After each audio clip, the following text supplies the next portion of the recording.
Scorpio! Kamusta? Welcome back to Pinay Angel Tarot. This is your April kapalaran para sa mga Scorpio. Sun, Moon, Rising, and Venus signs. General love reading. Tingnan natin ang mga messages connected sa'yo ngayon. So, baka may mensahe din sa career nyo. Depende kung anong cards ang lalabas. Tingnan natin guys. Kamusta kayo mga Scorpio? Comment present para alam kung nanonood kayo. Ready ko rin yung mga cards nyo guys. By the way, kung kailangan nyo ng gabay, pwede kayong mag-avail ng private reading services ko. Message lang kayo sa Facebook page ko, Pinay Angel Tarot, or sa Viber or sa WhatsApp para mas mabilis. Nasa description box po yung contact details ko. And kung kailangan nyo ng crystals, check out my Instagram. Naka-link din po sa description box sa ilalim ng video na to. Andyan po yung mga legit na mga accounts ko sa social media. So, tingnan natin ang unang mensahe para sa'yo. You're very close to achieving your goal, Gibbous Moon. Malapit mo nang ma-achieve yung pangarap mo. I can sense abundance and parang ang intense ngayon ng energy mo, Scorpio. Next card, nothing is yet set in stone, mutable moon. Parang nag-a-adjust ka dito kasi merong pakiramdam na hindi sure eh. Nag-a-adjust ka sa sitwasyon mo. Ang dami mong inaayos ngayon. Okay. So from the tarot, overall energy mo, Six of Swords, moving towards calmer waters. Mukhang nagkaroon kayo ng disagreement ng person mo. Kaya ngayon, kumakalma ka na, gusto mo na mag-move on, gusto mo ng talikuran, kung ano yung mga hindi magandang naramdaman mo. Medyo nalilito ka pa dito, or baka dun ka nang galing sa situation na sobrang nakakalito. So, I feel like ngayon, tinatry mong kumonect sa mga taong sumusuporta sa'yo, nagbibigay ng positivity sa'yo. May nakita kong dagat dito, yung iba posible magta-travel, ayan, pupunta ng dagat or something. Okay. Sa recent past, King of Cups, Six of Cups, and the Page of Cups. Oh my gosh, sobra yung pagmamahal dito guys. May nakita kong person na marami kayong memories, marami kayong pinagsamahan, masaya kayo sa isa't isa. And siya yung pangarap mo eh. Siya yung nagpapasaya talaga sa'yo.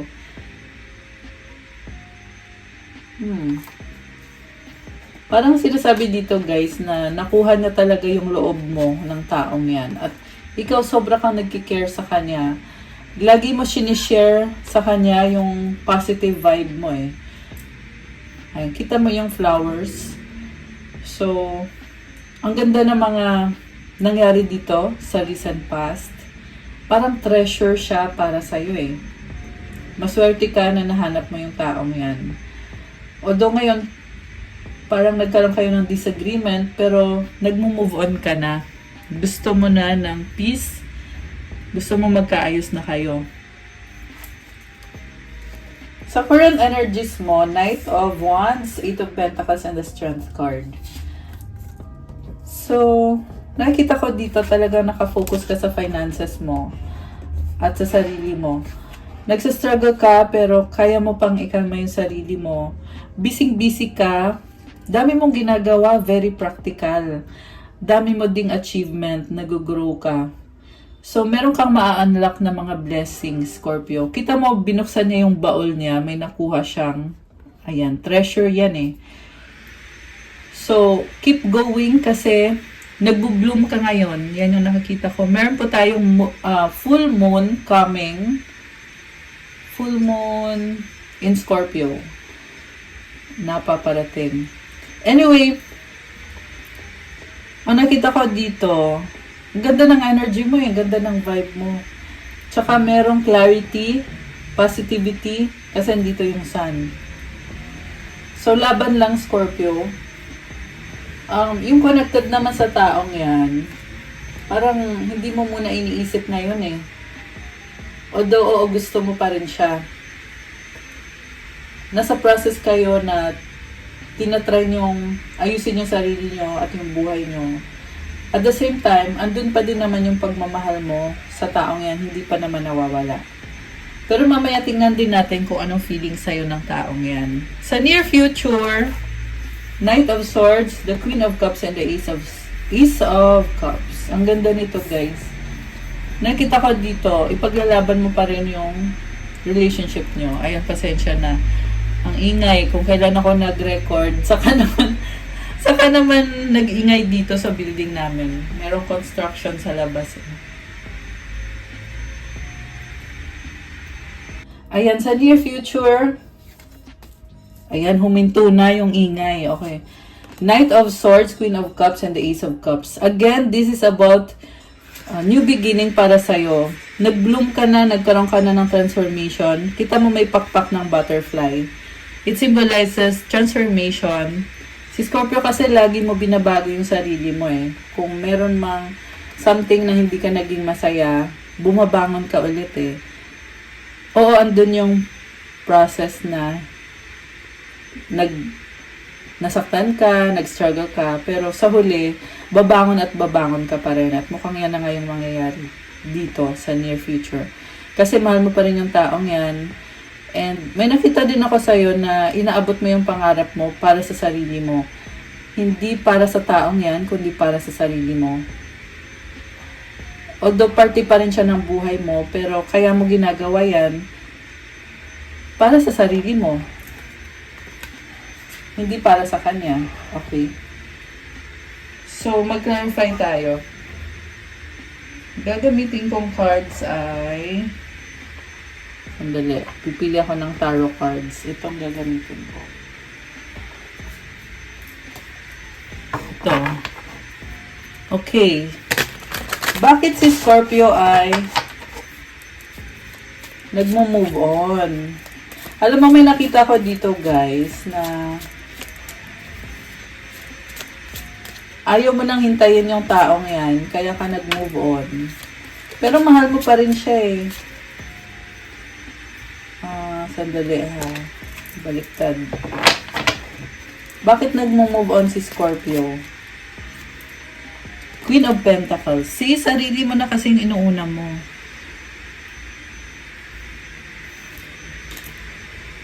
Parang nakita ko dito, kaya ka nagsisipag sa trabaho mo para din naman sa pangarap mo. Very grounded ka ngayon, very practical. Daming ma-achieve na naman ni Scorpio. Four of Cups, may ino-offer sa'yo pero ayaw mo eh, tinatanggihan mo. Ace of Wands. May nakita ko dito na nahihirapan ka pero tinitiis mo. Gagawin mo pa rin, lalo na sa trabaho mo. So, siguro pakiramdam mo, ang hirap magtrabaho, ang hirap kumita ng pera, pero gagawin mo pa rin kasi kumikita ka eh. Actually, maganda nga yung nakita ko sa finances mo. Sobrang ganda. The Star. Mukhang maraming nakatingin sa'yo ngayon. Maraming humahanga sa'yo. So, andito na naman yung Eight of Pentacles. So, again, it symbolizes na nagkakaroon ng financial growth para sa'yo. Dahil sa hard work mo. So, ngayon, tingnan natin. Ano pa ba ang mga paparating na blessings? Seven of Cups. Uy, meron kang achievement na maa-unlock. Kita mo yung cup na sa gitna. Daming opportunities. Two of Wands. Waiting. Two of Pentacles. Alam mo, may nakita ko dito na may tinatry kang ayusin.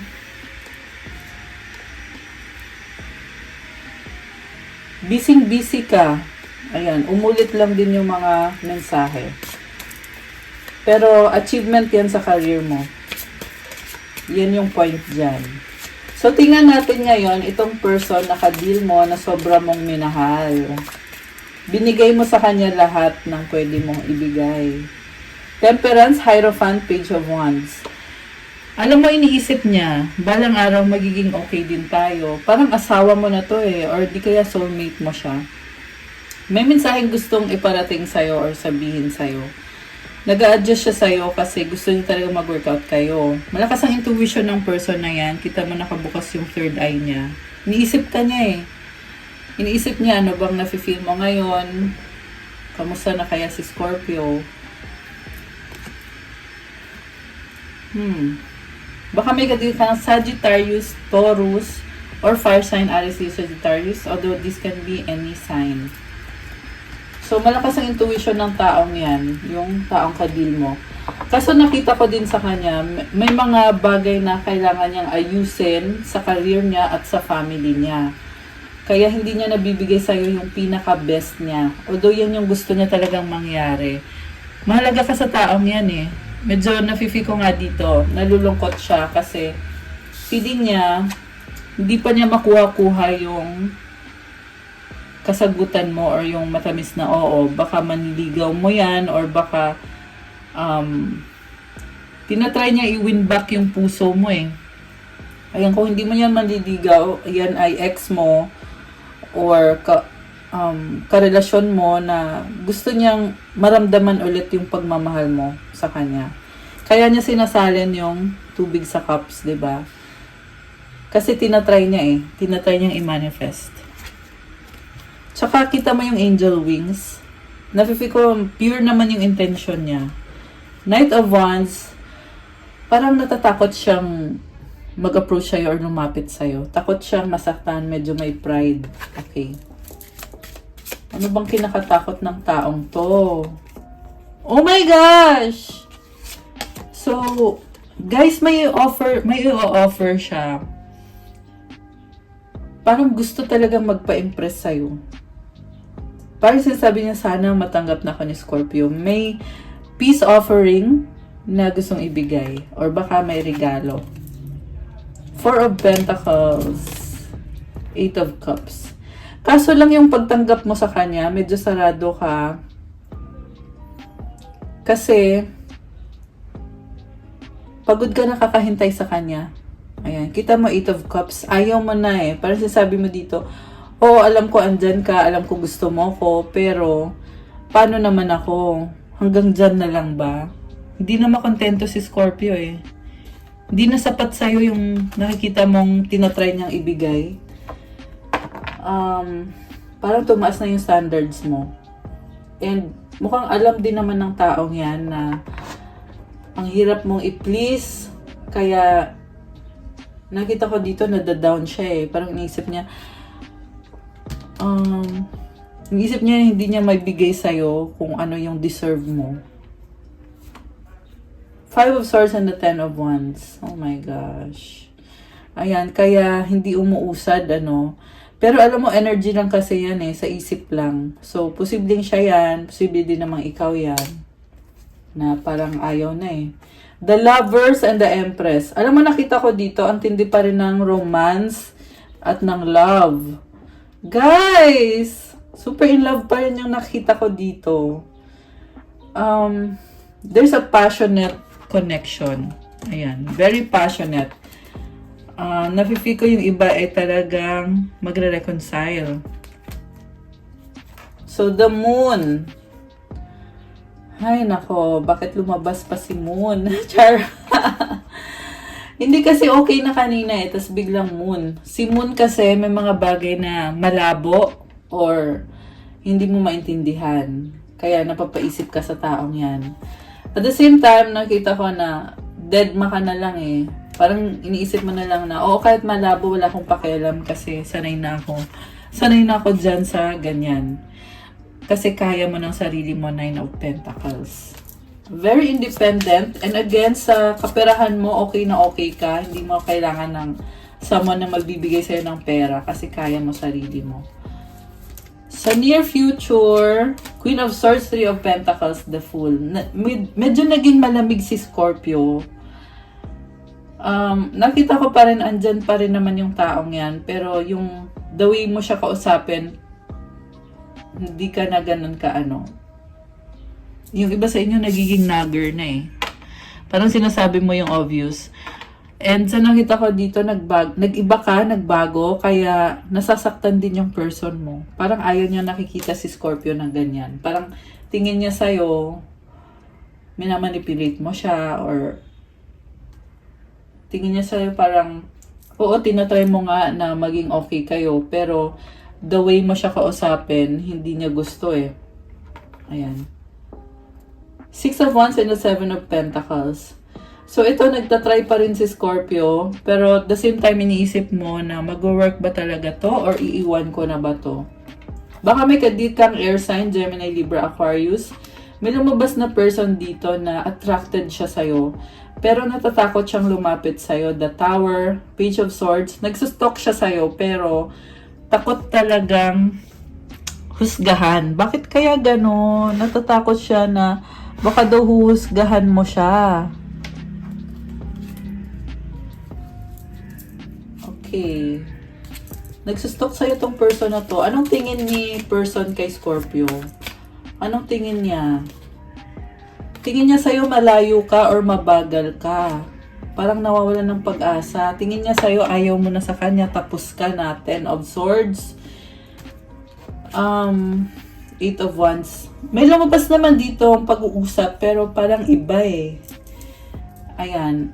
Siguro si Scorpio ay pinapakita mo sa kanya, siguro pinapost mo sa social media na ito na ako, masaya na ako, hindi na kita kailangan. Kaya yung person mo, parang feeling din niya tuloy, talagang iba ka na ngayon. Kasi sinustok ka niya, iniisip ka niya, bongga. Iniisip ka niya ng bongga. Ayan. Magician, nalilito siya eh. Gusto ka pa rin niya kausapin, pero iniisip niya, paano ko kaya ito gagawin? Natataranta yung person mo. So, Ace of Swords and the 9 of Wands. Oh my gosh. Merong naka-block or nag-block. Ayan, oh, binlock. 7 of Wands, Knight of Cups, 9 of Swords, Knight of Swords. Ouch, ang sakit naman nito. May nakita kong masakit na salita. Merong naging impulsive dito. So, siguro pinipigilan mo yung galit mo eh. Parang may nasense ako na andun yung inis, pero tinatry mo pigilan na sasabi mo sa sarili mo, wag na. Wag na, sayang yung effort mo. Okay, ano bang paparating dito sa situation na to? King of Cups, 3 of Wands, Ace of Cups. Gusto pa rin niya makipagbalikan sa'yo, although nabibigatan siya, nahirapan siya. Ayan, pero mahal ka ng taong to, lumabas si King of Cups. Hindi siya mapakali kakaisip sa'yo. Ayan guys.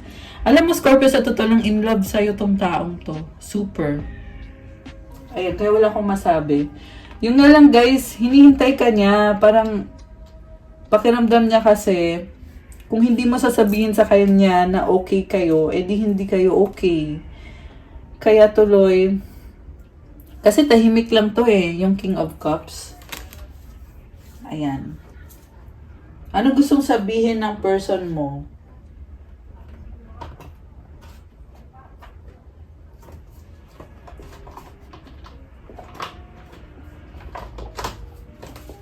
Ano gustong sabihin ng person ni Scorpio?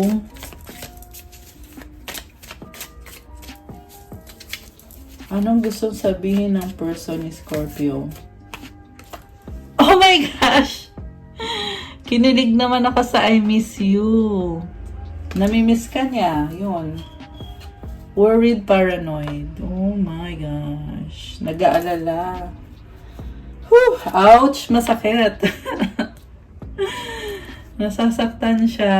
Ganun ka kamahal ng taong yan. Okay. Anything else na sasabihin ng person ni Scorpio? Busy. Oh my gosh. Parang ikaw yan ah. Walang pag-asa. Okay? Parang tingin niya sa'yo, busy ka kaya walang pag-asa siya sa'yo. Parang ang hirap i-please. Pahinga, time out, thank you, next. Oh my gosh. Nakakaloka. So, nag-time out muna si Scorpio. Kaya yung person mo, hinihintay ka niya eh. Ano pang gustong sabihin ng person mo? You're a God-given gift. We have to unite. Oh my gosh. Let's forget the past. Guys! I love it!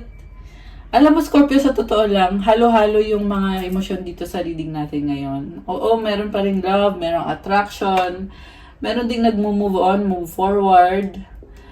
Pero may na-feel ako na parang gusto mo din naman na magkaayos kayo, pero pinapa-feel mo sa kanya eh na may something wrong pa rin eh. Oh, kaya pala, you hurt me. Sinaktan ka niya. Oh my gosh. Sinaktan ka niya. Oh my gosh. I feel betrayed. Ayan. So, kung merong cross-watcher dito, ayan. Si Scorpio to eh. Ayan, sinaktan mo si Scorpio. Kaya nagkaganyan. I am sorry. Okay. Siya na to. Nagsusorry sa'yo, yung person mo, Scorpio. Kasi yan yung sinabi ko sa mind ko eh. Anong gusto niyang sabihin. Tapos ito yung lumabas. Anong mensahe para sa mga Scorpio na viewers natin?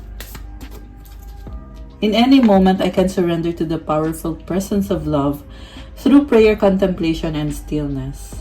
Wow! Alam mo, Scorpio, surrender daw. Choice mo naman kung i-let go mo yung lungkot, yung struggle na nararamdaman mo sa connection na yan.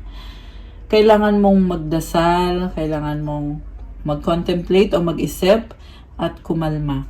Ayan ang sabi sa'yo ng card na ito. So, you are doing great, Scorpio. Kaya mo yan. I honor how I want to feel. Ayan. Siyempre, form of self-love yan. Kapag nirespeto mo kung ano yung nararamdaman mo. Kung not in the mood ka ngayon na mag-effort para sa taong yan, di gawin mo. I-honor mo kung ano yung nafe-feel mo. Process kasi yan, guys eh. So, ayun na yun. Okay guys, that's all I have for you, Scorpio, para sa yung April kapalaran. Thank you so much for watching. I-like nyo na tong video na to. Comment kung nag-resonate ba or kung nagustuhan nyo ba yung reading natin. Kung hindi nag-resonate, okay lang i-comment nyo pa rin guys kasi gusto ko din malaman yan. And i-try nyo din panoorin yung mga readings connected sa mga signs na nasa birth chart ninyo kasi kung hindi kayo nag-resonate sa Scorpio, baka sa ibang reading kayo mag-resonate. Kasi sa birth chart mo, meron kang sun, moon, rising, Venus signs. Pwede mo panoorin yung ibang reading sa ibang signs mo, sa chart mo. Okay? Thank you again, Scorpio. And I'll see you again soon. Oo nga pala, yung mga nagtatanong about private reading, may bayad po kasi kapag private reading. So, kung paano nyo nga ba ako kukontakin, meron po tayong mga contact details ko sa ilalim ng video na to sa description box. I-click nyo po dyan. Andyan po yung mga social media accounts ko. Chat nyo ako sa Facebook or sa Viber or sa WhatsApp para mas mabilis. And pwede rin naman sa Instagram. Check out nyo din yung mga crystals na available for sale na nakapost sa Instagram account ko. And beware lang po kasi marami kayong makikitang account. May mga gumagaya kasi sa atin. Pero yung legit na account ko is ilalagay ko dito para alam nyo kung ilang followers yung meron sa legit na account ko. Tsaka, syempre, lahat naman ng account ko andyan na sa description box. Kaya, i-click nyo na lang dyan para di na kayo mahirapan. Para madali, di ba? Comment nyo kung may tanong kayo or kung ano man. And for now, that's all. Have a good day, mga Scorpio. Have a good night. God bless. Stay safe. I'll see you again soon. Bye!